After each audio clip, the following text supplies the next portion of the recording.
Student welcome to my channel. मैं हूं सोनम और आप देख रहे हैं अपना विद्यालय यूट्यूब चैनल। तो आइए शुरू करते हैं आज का वीडियो। आज के इस वीडियो में स्टूडेंट हम पढ़ेंगे एक बहुत ही इम्पोर्टेंट टॉपिक जो है मोललता। ठीक है, मोलिलिटी, विलयन की मोललता के बारे में हम पढ़ेंगे। ठीक है, तो जो हमने NCERT बुक से लिया है। ठीक है स्टूडेंट, ये बहुत ही इम्पोर्टेंट है, वेरी इम्पोर्टेंट है। ठीक है, तो इस मोललता जो है वो मोललता किस प्रकार से इसका क्वेश्चन आता है। ठीक है, पहले हम ये जानेंगे, फिर ये किसे कहते हैं। ठीक है, फिर हम इसको फॉर एग्जाम्पल की सहायता से आपको इसको बिल्कुल बारीकी से समझाएंगे।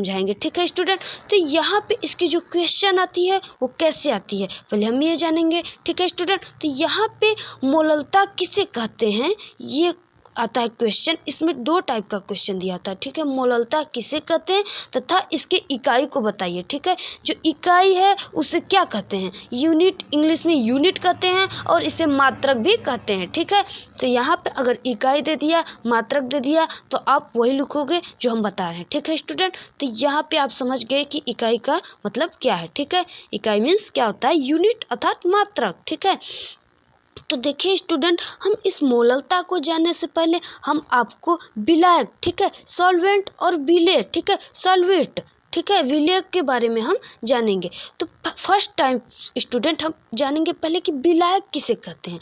ठीक है, तो स्टूडेंट यहाँ पे हमने एक बीकर बना रखा है। ठीक है, यहाँ पे हमने क्या लिया, एक बीकर लिया। यहाँ पे हमने एक बीकर लिया स्टूडेंट।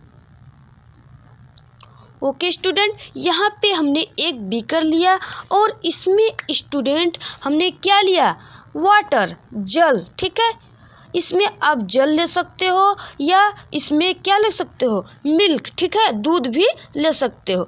तो देखिए स्टूडेंट, ये क्या हो गए, ये जल हो गए। तो हमने क्या बताया, विलायक। ठीक है, विलायक, सॉल्वेंट। ठीक है स्टूडेंट, तो यहाँ पे हमने विलायक ले लिया है, ठीक है, जल ले लिया है। फिर स्टूडेंट यहाँ पे सेकेंड बीकर हमने लिया। ठीक है, तो इस सेकेंड बीकर में हमने क्या लिया है, शुगर। ठीक है, जो चीनी होती है स्टूडेंट, शुगर, यहाँ पे हमने शुगर ले रखा है। ठीक है स्टूडेंट, इसे हम क्या कहेंगे, विलेय कहेंगे। यहाँ पे स्टूडेंट आप शुगर या NaCl, सोडियम क्लोराइड, नमक भी ले सकते हो। ठीक है, तो यहाँ पे हमने क्या लिया, शुगर ले लिया। ठीक है, यहाँ पे हमने क्या लिया, शुगर, यहाँ पे हमने शुगर लिया और यहाँ पे वाटर ले लिया। तो ठीक है स्टूडेंट, देखिए आप बिल्कुल समझते रहिए इसे बारीकी से। ठीक है, आई होप कि ये आपको बहुत ही अच्छे से समझ में आएगा। तो देखिए स्टूडेंट, जो विलायक है वो विलायक हम किसे कहते हैं, इस दोनों बीकरों के माध्यम से हम आपको विलायक और विलेय बताएंगे। ठीक है स्टूडेंट, तो देखिए जो विलायक होता है, ठीक है, वो विलायक बीकर में क्या है, अधिक मात्रा में है। ठीक है, तो ये अधिक मात्रा में विलायक है। तो इस अगर आप जल लिए, ठीक है स्टूडेंट, अगर आप जल में चीनी को, शुगर को आप डालते हो तो वो उसमें क्या हो जाता है, घुल जाता है। ठीक है, तो विलायक किसे कहते हैं, हमने शुगर को क्या बताया, विलेय है। ठीक है, तो विलायक एक ऐसा द्रव है, ठीक है, जो अपने अंदर विलेय को क्या कर देता है, घुला लेता है, अर्थात क्या कर लेता है, विलायक विलेय को विलवा देता है, अर्थात खो देता है उसमें। ठीक है, घुलवा देता है, घुल जाता है, उसी को क्या कहते हैं, विलायक कहते हैं। ठीक है, आप इसको समझ गए। ठीक है स्टूडेंट, और जो विलेय है वो क्या हो जाता है, जो विलेय विलायक में घुल जाता है उसे ही विलेय कहते हैं। ठीक है, जैसे अब शुगर है स्टूडेंट, चीनी, तो उसको अगर आप जल में डालते हो स्टूडेंट तो क्या हो जाता है, घुल जाता है, तो उसे विलेय कहते हैं। अगर नमक है तो उसको भी अगर जल में आप डालोगे तो क्या हो जाएगा, जल में घुल जाता है। तो जो घुल जाता है जल में उसे विलेय कहते हैं, और जो अपने अंदर विलेय को अर्थात शुगर अर्थात नमक को क्या कर देता है, घुला देता है, उसे विलायक कहते हैं। ठीक है, इस प्रकार आप समझ गए स्टूडेंट कि वह द्रव जो विलयन में अपेक्षाकृत क्या हो, अधिक मात्रा में हो, ये क्या है, अधिक मात्रा में जल है। ठीक है, तो ये हो गया विलायक और ये हो गया विलेय। आपको विलेय और विलायक आई होप स्टूडेंट की अच्छे तरीके से समझ में आएगा। ठीक है, जो विलायक किसे कहते हैं, जो विलेय को अपने अंदर क्या कर देता है, घुला देता है, अर्थात जल, क्या, जल, नमक और चीनी को क्या कर देता है, अपने अंदर घुला देता है, बिलवा देता है। ठीक है, खो देता है और विलेय क्या है, जो जल में क्या हो जाता है, जल या दूध में जो घुल जाता है स्वयं, उसे विलेय कहते हैं। इस प्रकार आप समझ गए स्टूडेंट। फिर उसके बाद स्टूडेंट हमने यहाँ पे बताया कि विलयन की मोललता, ठीक है। तो अब हम बताएंगे स्टूडेंट आपको कि ये विलयन क्या है, ठीक है। तो देखिए स्टूडेंट, यहाँ पे क्या है, ये वाटर है और ये शुगर है, ठीक है, चीनी है। तो इन दोनों के विलयन किसे कहते हैं, एक या दो से अधिक समांगी मिश्रण को विलयन कहते हैं, ठीक है।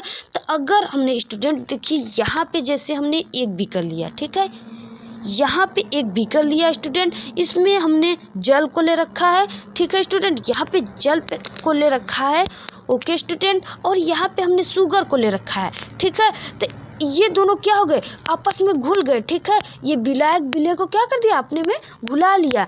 तो इन दोनों मिश्रण को ही क्या कहेंगे, विलयन कहेंगे, ठीक है स्टूडेंट। इसको हम क्या कहेंगे, विलयन कहेंगे। अर्थात हमने बताया कि एक या एक से अधिक समांगी मिश्रण को क्या कहते हैं, विलयन। तो यहाँ पे स्टूडेंट एक जल की है मिश्रण और एक चीनी की, शुगर की मिश्रण है, तो इन दोनों दो मिश्रण हो गए, तो इन्हीं को क्या कहेंगे, विलयन कहेंगे, ठीक है स्टूडेंट। तो आपको विलायक, विलेय और विलयन के बारे में बिल्कुल अच्छे तरीके से आई होप कि समझ में आ गया होगा स्टूडेंट, ठीक है। तो फिर उसके बाद हम इसकी आपको डेफिनेशन मोललता की बताते हैं, ठीक है स्टूडेंट। तो देखिए, जो विलायक के 100 ग्राम में 100 ग्राम को हम 1 kg भी लिखते हैं, ठीक है, 1 kg, 1 kg,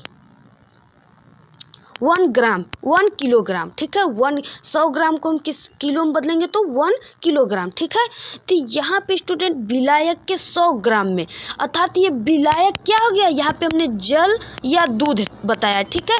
यहाँ पे हमने क्या बताया कि विलायक अर्थात क्या हो गया, जल, ठीक है। तो विलायक के 100 ग्राम में अर्थात 1 किलोग्राम में, ठीक है, में घुलित विलेय अर्थात क्या हो गया, यहाँ पे चीनी, शुगर, ठीक है, घुलित विलेय, यहाँ पे चीनी क्या हो गया, जल में घुल गया, हमने बताया। तो घुलित विलेय के मोलों की संख्या, मोलों की संख्या को किससे दिखाते हैं, एन से, ठीक है। मोलों की संख्या को विलयन की, हमने विलयन भी बताया कि एक या दो, इन दोनों अगर विलायक और विलेय आपस में क्या हो गए, मिल गए, तो इन दोनों के मिश्रण को विलयन कहते हैं, ठीक है। तो विलयन की मोललता कहा जाता है, ठीक है स्टूडेंट। तो ये हो गया मोललता, ठीक है। यहाँ पे आप देखिए स्टूडेंट, बिल्कुल हमने बारीकी से आपको बताया कि विलायक अर्थात जल के 100 ग्राम, जिसे 1 kg में किलोग्राम में बदलेंगे तो 1 किलोग्राम हो जाएगा, ठीक है। में घुलित विलेय अर्थात चीनी के मोलों की संख्या को विलयन की मोललता कहा जाता है, ठीक है स्टूडेंट। तो ये हो गया इसकी क्या, मोललता की डेफिनेशन, ठीक है स्टूडेंट। इसको हमने आपको क्या किया है, समझाने के लिए बताया, ठीक है, समझने के लिए इसको हमने बताया। अगर मोललता किसे कहते हैं तो सिर्फ आप इसी को ही लिखोगे, ठीक है। तो ये हो गया मोललता। अब इस तथा इसके इकाई के बारे में भी बताइए, इसकी इकाई को भी क्या किया है, पूछ रखा है, ठीक है स्टूडेंट। तो यहाँ पे अब हम इसके यूनिट के बारे में आपको बताते हैं, ठीक है स्टूडेंट। तो यूनिट को हम कैसे निकालेंगे, ठीक है। तो विलयन की मोललता, यहाँ पे विलयन की मोललता कहा जाता है, ठीक है। तो यहाँ पे हम विलयन की मोललता बराबर देखिए क्या लिखते हैं, ठीक है,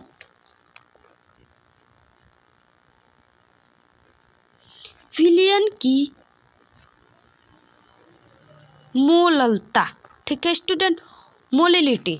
विलयन की मोललता को हम किससे शो करते हैं, स्मॉल एम से, ठीक है। मोलिलिटी इसलिए स्मॉल एम से, यहाँ पे, ठीक है, यहाँ पे ऐसे बराबर की चिन्ह लगाते हैं, सिंबल लगाते हैं। फिर उसके बाद देखिए स्टूडेंट हम क्या लिखते हैं, ठीक है।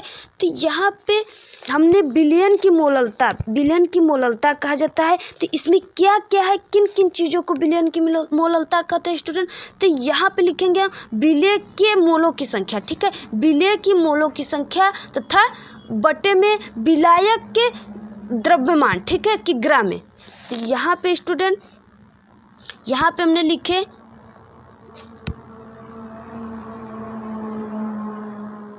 विलेय की मोलों की संख्या, ठीक है।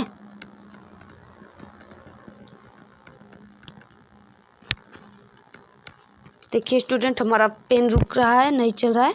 विलेय की मोलों की संख्या, ये क्या हो गया, विलेय की मोलों की संख्या, ठीक है, बटे यहाँ पे हमने बाय में इसके क्या बताया, विलायक का द्रव्यमान, ठीक है, जिसे मॉस कहते हैं, ठीक है। विलायक का द्रव्यमान किसमें, केजी में हमने बताया, केजी, ठीक है, अर्थात किलोग्राम में, किलोग्राम, ठीक है स्टूडेंट, यहाँ पे आप समझ लीजिएगा स्टूडेंट किलोग्राम में, ठीक है। तो यहाँ पे बिलियन की मोललता m बराबर विलेय की मोलों की संख्या, सॉरी स्टूडेंट, विलेय की मोलों की संख्या बटे विलायक का द्रव्यमान किसमें, किलोग्राम में हमने चेंज करके बताया, ठीक है स्टूडेंट। तो यहाँ से स्टूडेंट देखिए आप इसका मोललता का यहाँ से भी डेफिनेशन निकाल सकते हैं, ठीक है, कि विलायक का द्रव्यमान किलोग्राम में बट और विलेय की मोलों की संख्या को ही विलयन की मोललता कहते हैं, ठीक है। विलेय की मोलों की संख्या तथा विलायक का द्रव्यमान किलोग्राम में कोई क्या कहते हैं, विलयन की मोललता कहते हैं, ठीक है स्टूडेंट। तो यहाँ से हम इसकी यूनिट की बात करते हैं, ठीक है। तो यहाँ से देखिए स्टूडेंट विलयन की मोललता m बराबर इसकी यूनिट क्या हो जाएगी, ठीक है। तो विलेय की मोलों की संख्या, ठीक है, विलेय की मोलों की संख्या को किससे शो करते हैं, एन से, स्मॉल एन से, ठीक है। तो यहाँ पर जो इसकी यूनिट हो जाएगी विलेय की मोलों की संख्या की यूनिट क्या होगी, मोल होगी, ठीक है, इसकी यूनिट मोल होगी। और जो स्टूडेंट विलायक का द्रव्यमान हमने बताया किलोग्राम में, ठीक है। तो देखिए स्टूडेंट ये बटे में है, ठीक है, अगर ये ऊपर जाएगा तो क्या हो जाएगा, अगर इस पर कोई चार्ज नहीं है तो इस पर 1 माना जाता है, ठीक है। यहाँ पर अगर कोई इसकी घात नहीं है तो उस पर 1 घात माना जाता है, ठीक है। तो यहाँ पे जो किलोग्राम है, ठीक है, ये ऊपर जाएगा स्टूडेंट, तो इस पर क्या हो जाएगा, 1 घात है प्लस में, तो ऊपर जाएगा तो किस में हो जाएगा, माइनस में हो जाएगा, ठीक है। तो यहाँ पे आप लिखोगे, ठीक है, किलो, यहाँ पे आप क्या लिखोगे, किग्रा, ठीक है, किग्रा -1 अर्थात इनवर्स। तो इसकी ये क्या हो गई, मोललता की यूनिट हो गई स्टूडेंट। यहाँ पे हमने क्या बताया कि विलेय की मोलों की संख्या को की जो यूनिट होती है वो मोल होती है, तो यहाँ पे हमने मोल लिखा। और यहाँ भी बताया स्टूडेंट कि जो किग्रा है, ठीक है, किलोग्राम है, उस पर एक भी चार्ज नहीं है, ठीक है। तो ये किलोग्राम जो होता है अगर उस पर कुछ भी नहीं रहता है तो वहाँ पे आप क्या मानोगे कि 1 चार्ज है, यहाँ पे प्लस का 1 चार्ज है। जब ये ऊपर जाएगा स्टूडेंट, इसके क्या है ऊपर जाएगा तो ये क्या हो जाएगा, माइनस का 1 हो जाएगा, ठीक है। इस पे माइनस केजी पे क्या हो जाएगा, माइनस का 1 हो जाएगा। तो यहाँ पे मोल, यहाँ पे विलेय की मोलों की संख्या को हमने मोल से दिखाया,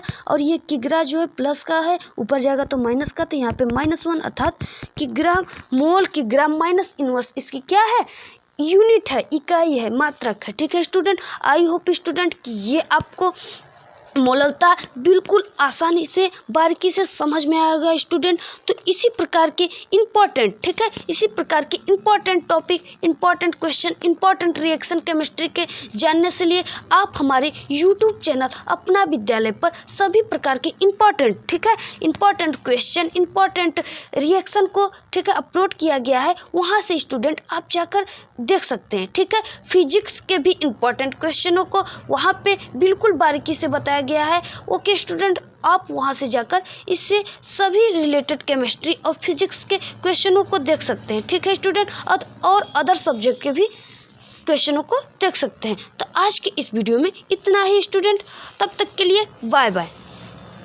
आपको हमारे वीडियो पसंद आए तो प्लीज हमारे वीडियो को लाइक करें और हमारे चैनल को सब्सक्राइब करें और बेल आइकन को जरूर प्रेस करें, जिससे कि हमारे द्वारा भेजी गई सारे वीडियो की नोटिफिकेशन आपको आसानी से मिल सके। और कमेंट करना ना भूलें। Thank you.